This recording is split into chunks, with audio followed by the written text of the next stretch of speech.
हमारे कुछ नौजवान ऐसे भी हैं जो दुनिया कमाने के चक्कर में इतने बिजी हो गए कि उनको आखिरत के लिए कोई टाइम नहीं मिलता। उनका कारोबार चल रहा है, उनकी दुकान चल रही है, उनकी जॉब चल रही है, 5 टाइम की अजान मस्जिद में हो रही है, मुअज्जिन बार बार कह रहा है हय्या अलस सलाह हय्या अलल फलाह। मुअज्जिन नमाज की तरफ बुला रहा है, मुअज्जिन कामयाबी की तरफ बुला रहा है। ये दुकान छोड़ के जाने को तैयार नहीं है, ये कारोबार छोड़ के जाने को तैयार नहीं है। ये दुनिया में इतना मगन है, अपनी आखिरत के बारे में एक पल के लिए भी नहीं सोच रहा है। मेरे प्यारे भाइयों, अल्लाह के नेक बंदे वो होते हैं जो कारोबार भी करते हैं, जो तिजारत भी करते हैं, जो अपनी दुनिया के लिए फिक्र करते हैं, लेकिन आखिरत को सबसे ऊपर रखते हैं। अल्लाह ने कुरान में फरमाया रिजालुल ला तुल्हीहिम तिजारतुन वला बैउन अन ज़िक्रिल्लाह। मेरे मुत्तकी बंदे वो हैं, मेरे नेक बंदे वो हैं जिनका कारोबार उनको अल्लाह के जिक्र से गाफिल नहीं करता, जिनकी तिजारत उनको नमाज से गाफिल नहीं करती है। यखाफून यौमन ततक़ल्लबु फीहिल क़ुलूब वल अबसार। वो क़यामत के दिन से डरते हैं, वो उस दिन से डरते हैं जिस दिन कलेजे हिल जाएंगे, जिस दिन आंखें अपनी जगह से हट जाएंगी और दिल अपनी जगह से हट जाएंगे। कयामत के दिन का डर अगर दिल में होगा मेरे भाइयों, इंसान आखिरत की फिक्र करेगा। इंसान दुनिया के लिए दुनिया के अंदर इतना डूब नहीं जाएगा कि आखिरत को भूल जाए। आज अफसोस की बात है, हमारे बहुत सारे नौजवान ऐसे हैं, उनके पास दुनिया की बड़ी नॉलेज है, उनसे आप पॉलिटिक्स की बात कर लो, बड़ी नॉलेज है, दुनिया की बातें पूछ लो, बड़ी नॉलेज है, क्रिकेट के बारे में पूछ लो, बहुत जानकारी है, बॉलीवुड की फिल्मों के बारे में पूछ लो, बहुत जानकारी है, मगर नमाज का तरीका पूछ लो, नहीं मालूम। कितने नौजवान ऐसे हैं, बाप मर जाए, बाप के जनाजे पर खड़े होकर के जनाजे की नमाज पढ़ने का तरीका भी उनको नहीं आता है, उनको जनाजे की दुआएं भी नहीं आती है। मेरे प्यारे साथियों, इससे बढ़ के बदनसीबी क्या हो सकती है। एक मुसलमान इस कदर दीन से दूर हो, उसे अपने दीन का बेसिक इल्म भी ना हो, इससे बढ़ के बदनसीबी क्या हो सकती है। अल्लाह कुरान में कहता है यालमून ज़ाहिरम मिनल हयातिद दुनिया व हुम अनिल आखिरति हुम गाफिलून। कुछ लोग ऐसे होते हैं जो दुनिया के बड़े जानकार होते हैं, दुनिया की बड़ी नॉलेज उनके पास होती है, लेकिन आखिरत से बिल्कुल दूर होते हैं, बिल्कुल गाफिल होते हैं। और आगे बढ़िए, हमारे नौजवानों में एक बड़ी तादाद ऐसे नौजवानों की भी है जो ज़िनाकारी और बदकारी की गंदगी में मुलव्विस है। और मैं नेपाल की सरजमीन पर बैठकर बड़े बहुत एतमाद के साथ ये बात कर रहा हूं कि आज हमारे नौजवान लड़के और लड़कियों को ज़िनाकारी और बदकारी के गड्ढे की तरफ लेके जाया जा रहा है। मेरे प्यारे नौजवान साथियों, अगर अपने नबी से मोहब्बत करते हो, अगर अपने नबी से प्यार करते हो, तो आपके प्यारे नबी ने 2 चीजों की गारंटी आपसे मांगी है, और इस गारंटी को अगर आपने पूरा कर दिया तो जन्नत की गारंटी दी है।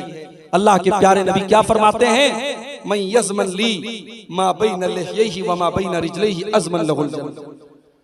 जो मुझे अपनी जुबान की गारंटी दे दे और जो मुझे अपनी शर्मगाह की गारंटी दे दे, मैं उसे जन्नत की गारंटी देता हूं।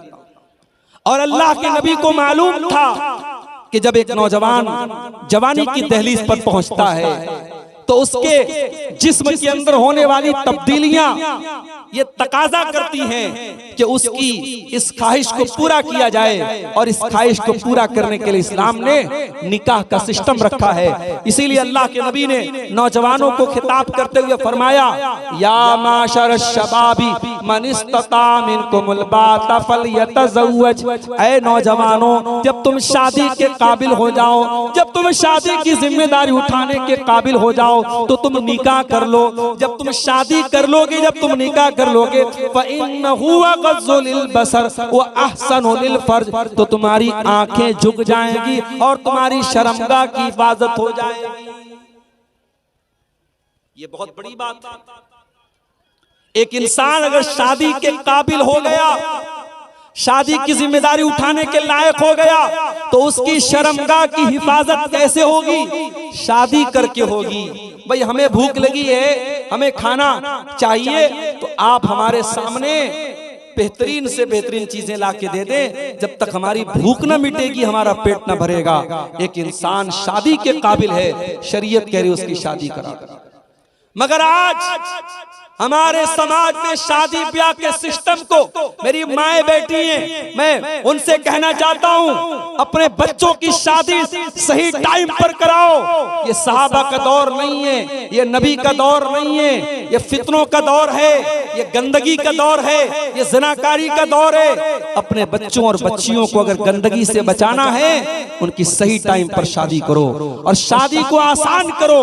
ये जहेज की रस्म, ये हल्दी की रस्म, ये मंगनी की रस्म, ये बारात की रस्म, ये लंबे चौड़े खर्च की रस्म, एक दिन की खुशी के लिए लाखों खर्च करने की रस्म, या लड़की का बाप अपनी लड़की की शादी करने के लिए जमीन जायदाद बेच देता है, बैंक से लोन लेकर के शादी करता है, और अपने आप को हम अहले हदीस भी बोलते हैं और कुरान और हदीस पर चलने का दावा भी करते हैं। मेरे भाइयों, अगर हम ये दावा करने के बावजूद अगर हमारी शादियों में जहेज का लेन देन हो रहा है, हमारी शादियों में ये रस्म रिवाज बनाए जा रहे हैं, तो माफ कीजिएगा, हम अहले हदीस नहीं हैं। अहले हदीस के नाम पर हम कलंक हैं। अहले हदीस सिर्फ सीने पर हाथ बांधने का नाम नहीं है, सिर्फ आमीन जोर से बोलने का नाम नहीं है, सिर्फ 8 रकात तरावी पढ़ने का नाम नहीं है। अहले हदीस तो उस इंसान को कहते हैं जो अपनी इबादत में, अपने मामलात में, अपने तमाम मामलात में वो किताब और सुन्नत की पैरवी करे। मेरे भाइयों, अपने निकाह को आसान करो, रस्म रिवाज की बेड़ियों से अपने आप को आजाद करो और अपने बच्चों की सही टाइम पर शादी करो। और शादी की बात आई है तो ये भी आपको बता देना चाहता हूं, शादी में दीनदारी को देखा। मेरी माँ, जब आप बहू तलाश करने जाओ तो आप हूर परी जैसी बहू लाने के बजाय दीनदार लड़की को बहू बना के लाओ। और जब आप अपनी बेटी के लिए दामाद देखने जाओ तो शानदार हवेली देखने के बजाय और बेहतरीन सर्विस और नौकरी और बेहतरीन पैसा देखने के बजाय दीनदारी को देखो। इंशाअल्लाह वो दीनदार लड़का आपकी लड़की को खुश रखेगा और वो दीनदार बहू आपके घर में आकर के आपके घर को रोशन कर देगी। अल्लाह के प्यारे नबी फरमाते हैं, तो जब औरत का निकाह होता है तो 4 चीजें औरत के अंदर देखी जाती हैं। ले लिहा वले हसबिहा वले जमालिहा वले दीनिहा, माल देखा जाता है, खूबसूरती देखी जाती है, और खानदान देखा जाता है, और दीनदारी देखी जाती है। आपने फरमाया फज़फर बिज़ाति दीन तरिबत यदाक, दीनदार औरत को अपने घर में लेके आ जाओ, कामयाब हो जाओगे।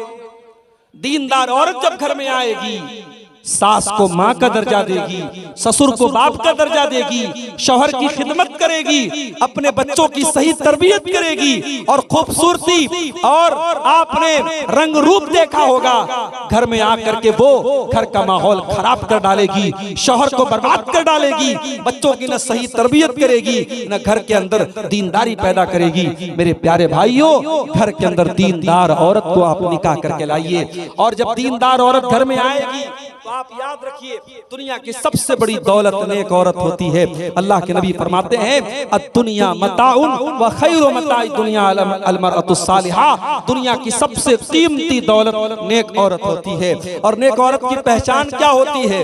नबी से पूछा गया, अय अल्लाह के नबी, सबसे बेहतरीन औरत कौन सी है, सबसे अच्छी औरत कौन सी है? अल्लाह के नबी ने फरमाया कि बेहतरीन औरत वो है जिसके अंदर 3 चीजें पाई जाती हैं।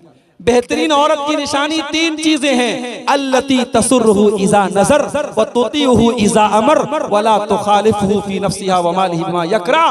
बेहतरीन औरत वो है शौहर देखे तो खुश हो। ये जलसे में बन संवर के जा रही हैं, ये शादियों में मेकअप करके जा रही हैं, ये फंक्शंस में ये घूमने फिरने के लिए सज संवर के जा रही हैं, और शौहर के लिए कभी अपने आप को सजाया नहीं, कभी अपने आप को संवारा नहीं। अगर ऐसी औरतें ये शिकायत करती हैं कि मेरा शौहर मेरी तरफ ध्यान नहीं देता, मेरा शौहर मुझसे मोहब्बत नहीं करता, मेरे शौहर को मेरी परवाह नहीं है, तो ऐसी औरतों की शिकायत फजूल है। अल्लाह के नबी कह रहे हैं कि शादीशुदा औरत अपने शौहर के लिए मेकअप करे, अपने शौहर के के लिए सजे और संवरे, अल्लती तसुरहु इज़ा नज़र, जब शौहर देखे तो खुश हो जाए। और दूसरी चीज क्या है, वह तुतीहु इज़ा अमर, जब शौहर कोई बात कहे तो बीवी बात माने, बीवी शौहर की फरमा बरदार हो। मेरी माए बहनें गौर से सुन लें, बाज औरतें ऐसी होती हैं हर जलसे में जाती हैं, हर तकरीर सुनती हैं, हर प्रोग्राम में जाती हैं, जुमा के खुतबे में जाती हैं, बड़ी नेक होती हैं, बड़ी दीनदार होती हैं, मगर शौहर की एक बात नहीं मानती, शौहर के साथ इज्जत से बात तक नहीं करती, शौहर को अपनी उंगली पर नचाने का काम करती हैं। ऐसी औरतें कान खोल करके सुन लें, एक शादीशुदा औरत जब तक अपने शौहर की बात न माने, उसकी इताअत न करे, उसको खुश न रखे, वो जन्नत में नहीं जा सकती है। अल्लाह के नबी ने फरमाया कि ये दूसरी निशानी है कि औरत अपने शौहर की बात माने। और तीसरी निशानी क्या है कि जब शौहर की के माल की और अपने इज्जत व आबरू की हिफाजत करे, कोई ऐसा काम न करे अपने बारे में जो शौहर को बुरा लगे और शौहर के माल को बेतहाशा खर्च न करे। तो मेरे भाइयों, निकाह के मौके पर आप दीनदारी को तरजीह दीजिए। और मैं यहाँ ये भी बता देता हूँ आपको, बाज लोग क्या करते हैं साहब, बेटी की शादी ऐसे परिवार में करते हैं, लड़का शराबी है, लड़का बदकार है, लड़का कब्र परस्त है, और ये अपनी बेटी की शादी उस लड़के से करता है। और पूछो क्यों करता है, तो कहते साहब लड़के का खानदान बड़ा अच्छा था, लड़के का घर बहुत अच्छा था, लड़का सरकारी नौकरी में था, लड़का बहुत पैसे वाला था। ये सारी चीजें देख करके आपने अपनी बेटी की शादी किसी शराबी से, किसी जानी से और किसी मुशरिक से कर दी। मेरे भाइयों, एक बकरी का बच्चा भी हम पालते हैं और कभी उसे बेच देते हैं तो सोचते हैं कि इसको हमने बड़ी मोहब्बत से पाला है, ऐसे इंसान को बेचे, उस बकरी के बच्चे को के ऊपर जुल्म न करे। जानवर के ऊपर भी हम तरस खाते हैं, अपनी फूल जैसी बच्चियों को पालते हो, पोसते हो, उनके हर शौक और अरमान पूरे करते हो, और जब वो बेटी शादी के काबिल हो जाए तो किसी भी ऐरे गैरे नत्थु खैरे के हवाले कर देते हो, किसी शराबी के हवाले कर देते हो, किसी जानी के हवाले कर देते हो। माफ करना मेरे भाइयों, तुमसे अच्छे तो अरब के वो लोग थे जो अपनी बेटियों को पैदा होने के बाद जमीन में जिंदा गाड़ देते थे। आपने जवान होने के बाद अपनी बेटियों को जहन्नम में डाला है। नहीं मेरे भाइयों, जब बेटियों का रिश्ता देखने जाओ तो शराब और जानी से अपनी बेटियों का रिश्ता न करो। तो बाज लोग कहते साहब हमारी बेटी जाके माहौल सही कर देगी, हमारी बेटी सुधार देगी, हमारी बेटी शराबी को सही कर देगी, जानी को सही कर देगी। माफ करना मेरे भाइयों, आपकी बेटी कोई सर्फ एक्सेल नहीं है, कोई एरियल पाउडर नहीं है, वो लोगों की गंदगी को जाके साफ करेगी, वो शराबी को जाके सही कर देगी। मैंने रोते हुए देखा है बेटियों को, माँ बाप की गलती की सजा बेटियों को रोते हुए और भुगतते हुए मैंने देखा है। जब आप अपनी बेटी के लिए दामाद देखने जाएं तो दीनदारी को देखा करें मेरे भाइयों, दीनदार और नेक लड़के को अपना दामाद बनाएं। अल्लाह के प्यारे नबी फरमाते हैं, इज़ा खतबा इलैकुम मिम्मन तरदौन दीनहु व खुल्क़हु फज़व्विजूहु, जब तुम्हारी बेटी के लिए ऐसा रिश्ता आ जाए, लड़का दीनदार है, लड़का बाखलाक है, लड़का अच्छा है, फज़व्विजूहु, तो तुम अपनी बेटी की शादी उससे कर दो। इल्ला तफालू, अगर तुम ऐसा नहीं करोगे, तकुन फितनतुन फिल अर्ज़ि, तो जमीन के अंदर फितना और फसाद फैल जाएगा, जमीन के अंदर बिगाड़ फैल जाएगा। और आज वो बिगाड़ फैल चुका है मेरे प्यारे साथियों। रिश्ते नाते में दीनदारी को तरजीह न देने की वजह से आज मामलात बेहद खराब हो रहे हैं, और निकाह को मुश्किल करने की वजह से ज़िना इतना आसान हो गया है कि होटलों के अंदर चंद रुपयों में आज ज़िनाकारी हो रही है, और आज निकाह करने के लिए लाखों रुपए खर्च करने पड़ते हैं। हमारी नौजवान नस्ल ज़िनाकारी की तरफ जा रही है। और जब ज़िना की बात आई है तो ये भी कान खोल करके सुन लो, सिर्फ ज़िना हराम नहीं है, ज़िना तक लेके जाने वाले चोर दरवाजे भी हराम है, ज़िना तक लेके जाने वाले चोर दरवाजे भी हराम है। घर में अगर देवर भाभी के बीच में पर्दा नहीं है, घर में अगर जीजा साली के बीच में पर्दा नहीं है, घर में अगर चाचा के लड़के, मामा के लड़के, खाला के लड़के से आपकी लड़की पर्दा नहीं करती है, तो ये भी आप अपने बच्चों को ज़िनाकारी की तरफ लेके जा रहे हैं। मेरे भाइयों, जिस तरीके से आप अपने मोहल्ले के और समाज के लड़कों से अपनी जवान बेटी को बचाते हैं, उसके खाला के लड़के, उसके मामू के लड़के, उसके चाचा के लड़के भी उसके लिए गैर महरम हैं और उनसे भी आपको बचाना है। आज अफसोस की बात है, मुसलमान के घर में महरम गैर महरम का कोई फर्क नहीं है। मोहल्ले के जवान लड़के आते हैं और आपकी बेटी उनसे कोई पर्दा नहीं करती, उनके साथ हंसी मजाक हो रहा है, बातचीत हो रही है। ये सारी चीजें घर को गंदगी की तरफ लेके जाती हैं, समाज को ज़नाकारी की तरफ लेके जाती हैं। और यही नहीं, घरों के अंदर पहनावा कैसा है, आपकी बेटी कपड़ा कैसा पहनती है, आपकी बहन और आपकी बीवी कपड़ा कैसा पहनती है, ये भी बहुत मैटर करता है। आप नेपाल जैसे मुल्क में रहते हैं, आप अगर किसी बड़े शहर में रहते हैं और फैशन वाले कपड़े आपके घर में पहने जा रहे हैं, और वो कपड़े जिन कपड़ों के बारे में अल्लाह के नबी ने फरमाया व निसाउन कासियातुन आरियातुन मुमीलातुन माइलातुन, ऐसी औरतें कि जो कपड़ा पहनने के बावजूद नंगी होंगी, जिनका कपड़ा उनके जिस्म को जाहिर करेगा, उनका जिस्म नजर आएगा, ऐसा कपड़ा पहनने वाली औरतें जहन्नम में जाएंगी। माफ करना मेरे भाइयों, अगर ऐसा कपड़ा आपके घर में पहना जाता है, वो कपड़ा पहनने वाली लड़की बाद में गुनहगार होगी, उससे सवाल बाद में किया जाएगा। पहले बाप से सवाल होगा, उसने बेटी को ऐसा कपड़ा ला के कैसे दिया। पहले भाई से सवाल होगा, उसने बहन को ऐसा कपड़ा ला के कैसे दिया। पहले शौहर से सवाल होगा, उसने बीवी को ऐसा कपड़ा ला के दिया। मेरे भाइयों, अगर आज हमारी औरतों के अंदर बेहयाई आ रही है तो ये एक तरफा मामला नहीं है, हमारे मर्द हजरात भी बेगैरत हो रहे हैं। जब मर्द बेगैरत होता है तब औरत बेहया होती है। इसलिए अगर औरतों को हयादार बनाना है, औरतों के अंदर शर्म और हया को पैदा करना है, तो मर्दों को बागैरत बनना पड़ेगा, मर्दों को गैरत वाला बनना पड़ेगा। जिस समाज के मर्द बेगैरत हो जाएं, जिस समाज के मर्द दयूस हो जाएं, जिनके घरों में बेहयाई का काम हो और मर्दों को कोई फर्क न पड़े, तो उस समाज में मेरे भाइयों गंदगी आम होती चली जाएगी। अल्लाह के प्यारे नबी फरमाते हैं कि 3 लोग ऐसे होंगे जिनकी तरफ अल्लाह ताला कयामत के दिन न तो देखेगा, न बातचीत करेगा, न पाक और साफ करेगा। उन 3 लोगों में कोई इंसान भी होगा, अद्दयूस अल्लज़ी युक़िरु फ़ी अहलिहिल खुबुस, वो बेगैरत इंसान, वो दयूस इंसान, वो बेशरम इंसान जिसके घर में गलत काम हो रहा हो और उसको कोई फर्क न पड़ता हो, उस बेगैरत से भी अल्लाह ताला कयामत के दिन नाराज हो जाएगा। तो मेरे भाइयों, ज़िनाकारी और बदकारी से अगर अपने घरों को बचाना है तो हमें और आपको अपने अंदर गैरत पैदा करनी होगी और घर की औरतों को शर्म और हया से आरास्ता करना पड़ेगा। और 2 चीजें और बयान करके बात खत्म करता हूँ, 10 मिनट का टाइम मेरे पास बचा है। एक और चीज हमें समाज के अंदर देखने को मिलती है। हमारे समाज में इस वक्त हम नेपाल में बैठे हुए हैं। कल मैं मौलाना जलालुद्दीन कासमी साहब के साथ मेरा प्रोग्राम नेपाल के लुम्बिनी में था।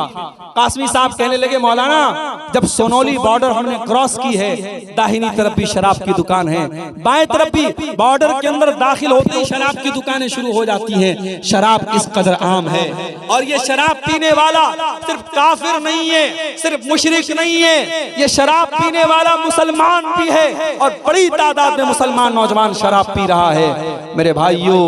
मेरे भाइयों, ये शराब की लानत, ये नशे की लानत आपके घर को बर्बाद कर रही है, आपकी रोजी रोटी को बर्बाद कर रही है।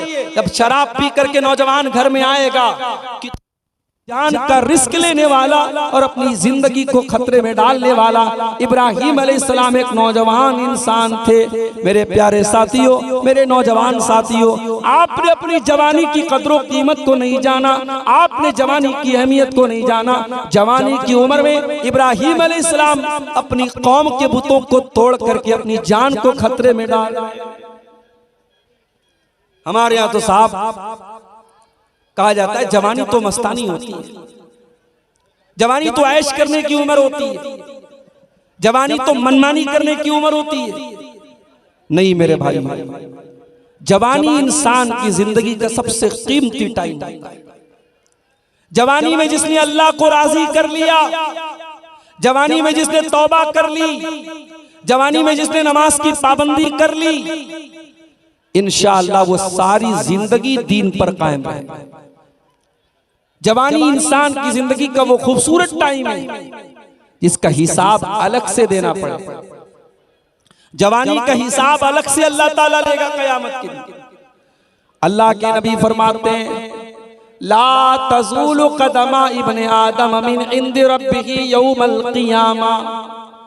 क़यामत के दिन इंसान अपनी जगह से हिल नहीं पाएगा, टस से मस नहीं हो पाएगा। हत्ता युसालान खमसिन, जब तक 5 सवालों का जवाब न दे दे। नंबर 1, अनुम्री फीमा फना, मेरे बंदे तूने अपनी जिंदगी को कहाँ गुजारा? 50 साल की, 60 साल की, 70 साल की हमने तुझको जिंदगी दी थी, तूने अपनी जिंदगी को कहाँ गुजारा?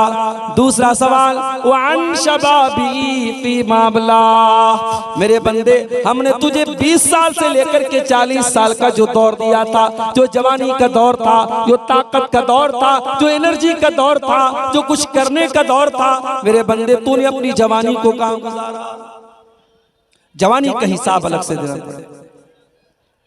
मेरे नौजवान साथियों, अपनी जवानी की कीमत को समझो, जवानी को बर्बाद मत करो, अपनी जवानी की कदर करो। ये जवानी दोबारा नहीं मिलेगी, इस जवानी में अल्लाह को राजी कर लो मेरे भाई। जानते हो, इंसान जब गर्मी से बेहाल होता है तो सबसे पहले वो तलाश करता है ऐसी जगह मिल जाए जहां उसे धूप न लगे, उसे गर्मी न लगे।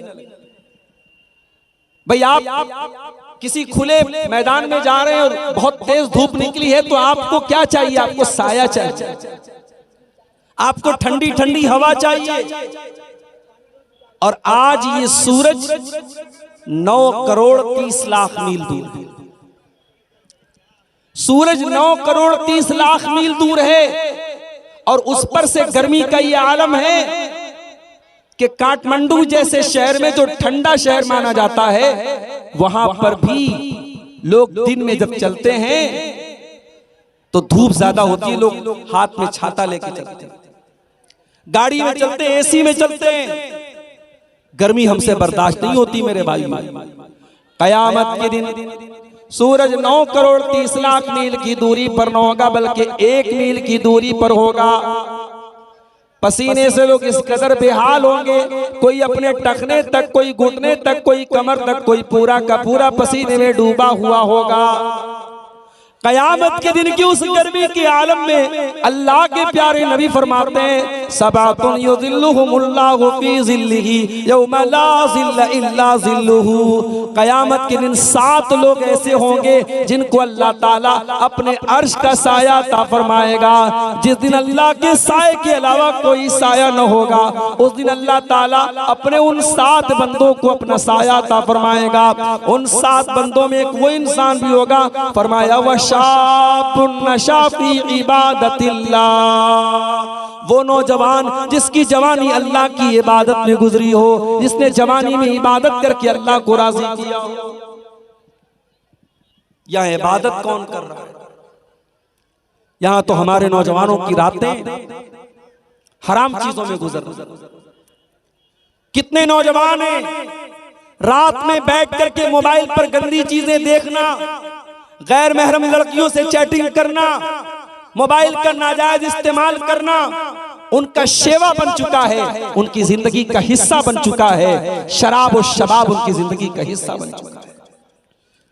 मेरे भाइयों, याद रखो, ये वो गुनाह जो आप रातों में कमरे बंद करके अपने बेडरूम में बैठ करके करते हैं, इन गुनाहों से मेरे भाइयों हमें और आपको डरना चाहिए। इंसान अगर पब्लिक के सामने, लोगों के सामने बड़ा नेक है, बड़ा मुत्तकी है, बड़ा परहेजगार है, लेकिन अकेले में और तन्हाई में अगर वो गुनाह के काम करता है तो ये बहुत खतरनाक बात है। और ऐसे इंसान की नेकियां कयामत के दिन उसके मुंह पर मार दी जाए। और अहले हदीस का स्टेज है, बगैर दलील के यहाँ कोई बात नहीं कही जाती। आइए मैं दलील आपको सुना देता हूँ। इब्ने माजा की सही रिवायत है, अल्लाह के प्यारे नबी सल्लल्लाहु अलैहि वसल्लम हजरत सौबान रज़ी अल्लाह ताला अन्हु से फरमाते हैं, ऐ सौबान लआलमन्ना अक़वामम मिन उम्मती यातूना यौमल क़ियामा।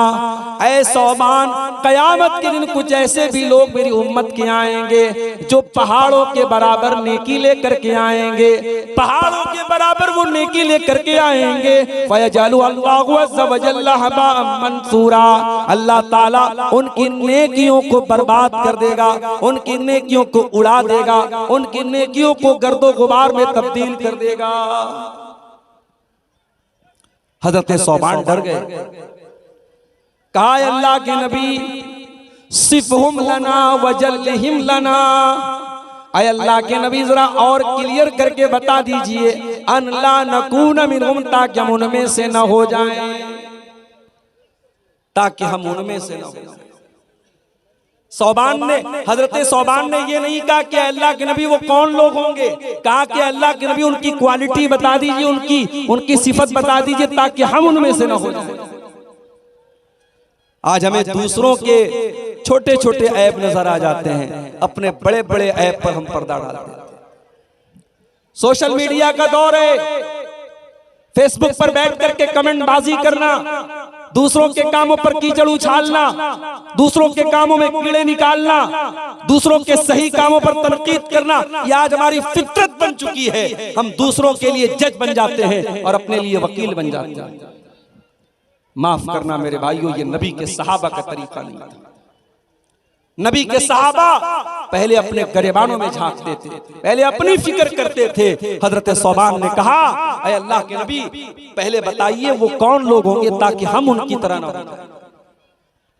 आपने फरमाया, अय सौबान वो तुम्हारे ही भाई होंगे, तुम्हारे जैसे नमाज पढ़ने वाले होंगे, रोजा रखने वाले होंगे, रात में इबादत करने वाले होंगे, बस एक बात की कमी होगी, वलाकिन्नहुम इदा खलौ बिमहारिमिल्लाहि इंतहकुहा। पब्लिक के सामने तो बड़े नेक होंगे, हर जलसे में जाएंगे, हर तकरीर सुनेंगे, उलमा से के साथ सेल्फी भी लेंगे, उलमा से मोहब्बत भी करेंगे, बजाय तो बड़े नेक होंगे, बड़े दीनदार होंगे, मगर उनके मोबाइल की ब्राउजर की हिस्ट्री बताएगी, उनके व्हाट्सएप की चैटिंग बताएगी, वो रातों में बैठ करके गंदे काम कर रहे होंगे। वलाकिन्नहुम इज़ा खलौ बिमहारिमिल्लाहि इंतहकुहा, जब वो अकेले में होंगे, जब वो तन्हाई में होंगे तो वो नाजायज काम करेंगे, वो गलत काम करेंगे, वो अल्लाह को नाराज करने वाले काम करेंगे। अपनी तन्हाई को गुनाहों से बचा लो मेरे भाई। दुनिया में हम देखते हैं बड़े बड़े शॉपिंग मॉलों में, रेलवे स्टेशन पर, एयरपोर्ट पर, हर जगह आजकल कैमरा लगा होता है। ये कैमरा क्यों लगा रहता है? इस कैमरे का नाम है सिक्योरिटी कैमरा। ये कैमरा जहां लगा है तो चोर भी चोरी करने से डरता है। किसी लड़की को छेड़ने वाला 1000 बार सोचता है कि नहीं यार कैमरा लगा हुआ है, रिकॉर्ड हो जाएगा। दुनिया में इंसान का बनाया हुआ कैमरा आज इंसान को गलत काम करने से रोक रहा है। इंसान डरता है कि नहीं भाई रिकॉर्ड हो रहा है। मैं कहता हूं ये इंसान का बनाया हुआ कैमरा है, ये तो खराब भी हो सकता है, ये तो बेकार भी हो सकता है। इस कैमरे में जो चीजें रिकॉर्ड हो रही हैं, हो सकता है 1 महीने के बाद वो डिलीट हो जाएं, मगर एक कैमरा ऐसा भी है जो हर चीज को रिकॉर्ड कर रहा है और 24/7 रिकॉर्ड कर रहा है, हर वक्त को रिकॉर्ड कर रहा है। और वो कैमरा कभी खराब होने वाला नहीं, वो कैमरा कभी बर्बाद होने वाला नहीं। और वो कैमरा कौन सा कैमरा है? फरमाया व इन्ना अलैकुम लहाफिज़ीन किरामन कातिबीन यालमून मा तफअलून। मेरे बंदो, हमने तुम्हारे अमाल को रिकॉर्ड करने के लिए किरामन कातिबीन को तुम्हारे ऊपर मुकर्रर कर दिया है, जो तुम्हारे एक एक अमल को रिकॉर्ड कर रहे हैं, एक एक अमल को लिख रहे हैं। हम जब रास्ता चलते हैं ना, अब ये औरतें भी जलसे में माशाल्लाह आई हुई हैं, लेकिन अफसोस के साथ और माजरत के साथ कहना पड़ता है कि हमारे यहाँ जलसे में भी मेले वाला माहौल है। इधर जलसा हो रहा है, उधर दुकानें लगी हैं, चूड़ी बिक रही है, खिलौने बिक रहे हैं, औरतें और नौजवान लड़कियां वहां पे खड़ी हैं, फिर वहां पे लड़के भी खड़े हैं और साफ तमाशा बना के बैठे। हमारे मुंतज़मीन से भी मैं बड़े अदब के साथ कहना चाहता हूं, मैं बिहार के जलसों में भी जाता हूं, बाज़ जगहों पर लोगों ने सख्ती की, जलसे के पहले ऐलान कर दिया कोई मेला वेला नहीं लगेगा, कोई दुकान नहीं लगेगी। 2-4 जगहों पर ऐसा किया गया, उसका असर भी हुआ है। आपके नेपाल में मैं देखता हूं जहां भी जलसा होता है वहां मेले वगैरह जरूर लगते, इस पर आपको थोड़ा रोक लगाने की। अब औरतें जा रही हैं रास्ते में, अब आप गुजर रहे हैं वहां से, अब आप बज़ाहिर आपकी नजर सामने है, मगर कंखियों से आप कहीं और देख रहे हैं। आपकी कंखी निगाहें कहीं और हैं, आपकी नजर उन औरतों पर पड़ रही है, लेकिन बज़ाहिर ऐसा लग रहा है कि आप सामने देख रहे हैं। इसको कहते हैं निगाहों की चोरी। अल्लाह कुरान में कहता है यालमु खाइनतल आयुनि व मा तुख्फी सुदूर। अल्लाह का कैमरा इतना शानदार है, अल्लाह का कैमरा तो ये भी देख रहा है कि तुम्हारी नजर कहाँ पड़ रही है। तुम आंखों की चोरी करते हो तो अल्लाह उसको भी जानता है। वमा तुख्फी सुदूर, तुम्हारे सीने में क्या चल रहा है अल्लाह को वो भी पता है। तुम्हारे दिल में क्या चल रहा है, तुम्हारे दिमाग में क्या चल रहा है अल्लाह को वो भी मालूम है। अल्लाह का डर आज हमारे नौजवानों के अंदर से निकल रहा है। हमारे नौजवान आज बड़ी तादाद में शिर्क कर रहे हैं, गैरुल्लाह के आगे सर झुका रहे हैं। कितनी हमारी औरतें हैं, बच्चा बीमार हो गया, किसी ढोंगी बाबा के पास, किसी ओझा के पास, किसी शिरकिया मंत्र पढ़ने वाले के पास जाकर के अपने बच्चे को दम करवा रही हैं, बच्चे के गले में तावीज डलवा रही हैं। आज मुसलमान के घर में शिर्क हो रहा है, इससे बड़ा पाप कोई और नहीं हो सकता। मेरा दुनिया का सबसे बड़ा पाप शिर्क है, और आज हमारे मर्दों के अंदर भी और औरतों के अंदर भी शिर्क हो रहा है। और ये पेशिन गोई अल्लाह के नबी ने बयान की थी कि मेरी उम्मत के अंदर ऐसे हालात भी आएंगे, मेरी उम्मत के अंदर शिर्क किया जाएगा। आपने फरमाया ला तक़ूमुस्साअतु हत्ता तलहक़ क़बाइलु मिन उम्मती बिल मुशरिकीना व हत्ता याबुदुल औतान। क़यामत उस वक्त तक नहीं आएगी जब तक मेरी उम्मत के अंदर शिर्क न होने लगेगा, मेरी उम्मत के अंदर बुतों की पूजा न होने लगेगी। और मौलाना अल्ताफ हुसैन हाली ने 100-125 साल पहले बड़ा सही नक्शा खींचा था। 100 साल गुजर गए, मगर ऐसा लगता है मौलाना हाली ने आज के हालात को सामने रख करके ये नक्शा खींचा था। बहुत सारे काम हमारे गैर मुस्लिम भाई करते हैं, उनके मंदिरों में होता है, उनके इबादत गाहों में होता है, हम कहते हैं साहब ये गलत हो रहा है, शिर्क हो रहा है। और वही काम मुसलमान मज़ारों पे जाके करता है और कब्रों पे जाके करता है, उसको सही कहता है। मौलाना हाली कहते हैं करे गैर गरबुत की पूजा तो काफिर, कवाकिब में माने करिश्मा तो काफिर, झुके आग पर बहरे सजदा तो काफिर, जो ठहराए बेटा खुदा का तो काफिर, मगर मोमिनों पर कुशादा है राहें, परस्तिश करें शौक से जिसकी चाहें, नबी को जो चाहें खुदा कर दिखाएं, इमामों का रुतबा नबी से बढ़ाएं, मज़ारों पे जा जा के नजरें चढ़ाएं, शहीदों से जा जा के मांगे दुआएं, न तौहीद में कुछ फर्क इससे आए, न इस्लाम बिगड़े न ईमान जाए। मुसलमान के घर में आज शिर्क हो रहा है। मेरे भाइयों, सबसे पहले अपने घरों को शिर्क से पाक करो। मैं कहता हूं हमें अगर अपने परिवार से मोहब्बत है, अपने बीवी बच्चों से मोहब्बत है, क्या हम कभी गवारा करेंगे कि हम तो जन्नत में चले जाएं और हमारे बीवी बच्चे जहन्नम की आग में चले जाएं? अरे जहन्नम की आग छोड़ दो, अगर किसी के बच्चे की उंगली कट जाए, किसी की बीवी को जरा सी चोट लग जाए, शौहर बेचैन हो जाता है, बाप बेचैन हो जाता है, अपने बाल बच्चों को हम जरा सी तकलीफ में नहीं देख सकते। मेरे भाइयों, हम जहन्नम की आग में अपने बच्चों को जलता हुआ कैसे देख सकते हैं। इसलिए अपने बच्चों के ईमान की फिक्र करो, उनके अकीदे की फिक्र करो, उनकी तौहीद की फिक्र करो, और देखो कहीं तुम्हारे बच्चे शिर्क तो नहीं कर रहे हैं, तुम्हारी बीवी कहीं शिर्क तो नहीं कर रही है। अगर कहीं हो रहा है उस पर पहले रोक लगाओ। मेरे प्यारे साथियों, शिर्क करने वाला अल्लाह की तौहीन करता है, अल्लाह की नाकदरी करता है। शिर्क करने वाला अल्लाह को छोड़ करके किसी और से जब मांगता है अल्लाह की तौहीन करता है। और इसीलिए अल्लाह सूरह हज के अंदर फरमाता है, एक बड़ी प्यारी मिसाल देते हुए अल्लाह फरमाता है, या अय्युहन्नासु दुरिबा मसलुन फस्तमिऊ लह। ऐ लोगों, अल्लाह ताला एक मिसाल दे रहा है, गौर से सुनो। इन्नल्लज़ीना तदऊन मिन दूनिल्लाहि लन यख्लुकू दुबाबा। तुम अल्लाह को छोड़ करके जिनको पुकारते हो वो एक मक्खी पैदा करने की ताकत भी नहीं रखते। व इन यस्लुबहुमुद्दुबाबु शैअन ला यस्तनक़िदूहु मिनहु। और मक्खी अगर उनकी कोई खाने पीने की चीज लेकर के चली जाए, वो मक्खी से वो चीज छीन नहीं सकते हैं।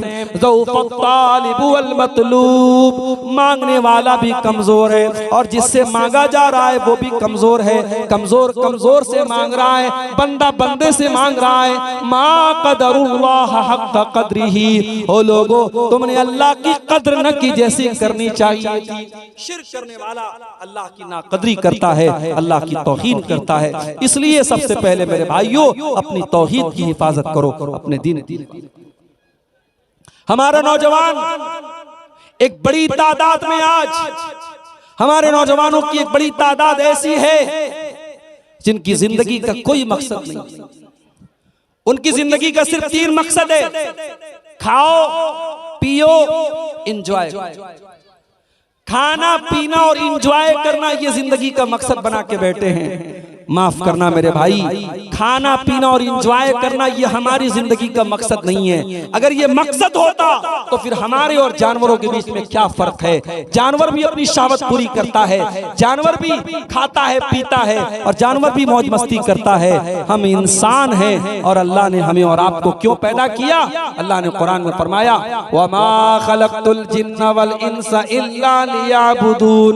मैंने जिन्नात और इंसान को अपनी इबादत के लिए पैदा किया है। कुल इन्ना सलाती व नुसुकी व महयाया व ममाती लिल्लाहि रब्बिल आलमीन।